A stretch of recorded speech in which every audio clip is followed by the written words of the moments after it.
Hi, in this video I'll be talking about relative pronouns, specifically who, which, that, when to leave those out, and whose. Before we talk about relative pronouns, we need to remember what clauses are. A sentence has one or more clauses. Each clause has its own verb, that's how you recognize them. The main clause is the most important one, and the other clauses often say something more about the main clause, extra info.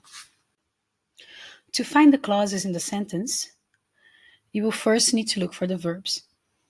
The first verb is wasn't, and the second one is was. From that, we can see that who was so cruel to me is the clause containing the relative pronoun. When combining two sentences into one, you might use a relative pronoun. That is my house, I have bought it, combined becomes that is your house, which you've bought. It is now a sentence with two clauses, which in the second clause refers to house in the first clause. And how do you choose the correct pronoun? We only use who to talk about people. To know if you have to use who in a sentence, you look for the following things. Pronouns, I, you, he, she, they, we, which refer to people. She's the one who helps me with maths. She is a person, so who. Names, like Jesse or Yusuf. That's Yusuf, who's the smartest kid in class. Who refers to Yusuf. Or you look for a reference to a person, girl, woman, boy, friend.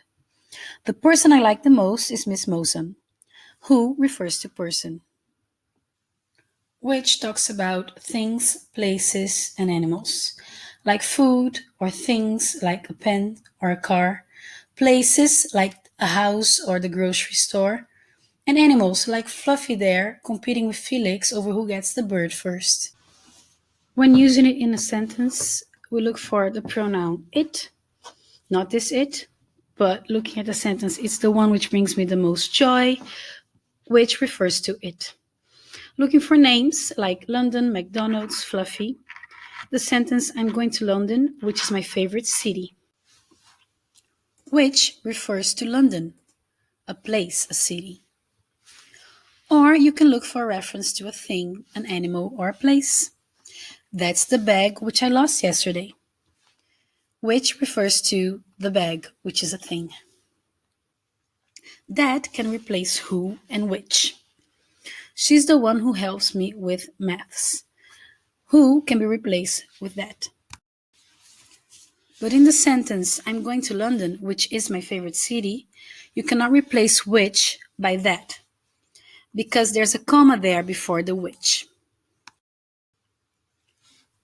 The rule: that can replace who and which as a relative pronoun, except when who or which are after a comma.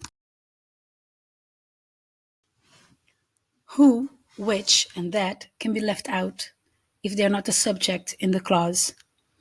Looking at the sentence, that is the bag which I lost yesterday, we first need to define which are the clauses. To do that, we need to look for the verbs, like in the beginning of the video. Is and lost are the two verbs here, which indicates that which I lost yesterday is the clause containing the relative pronoun. Let's take a closer look. To find the subject, you ask the question, who lost it or what lost it? I lost it, making I the subject. That means which is not the subject and can be left out. The sentence becomes, that is the bag I lost yesterday. Whose is a possessive relative pronoun. Look at Sam, who's so sad because he lost his phone. Luckily, Lily here found it on the bus and is setting up an appointment to give it back. They meet at the park and Lily asks, "Hi, are you the boy whose phone I found?" Whose is a relative pronoun here. It says that the phone is of the boy. It is a boy's phone. Just remember, you can never leave out whose or replace it with that. This was it. Thank you for watching and good luck studying.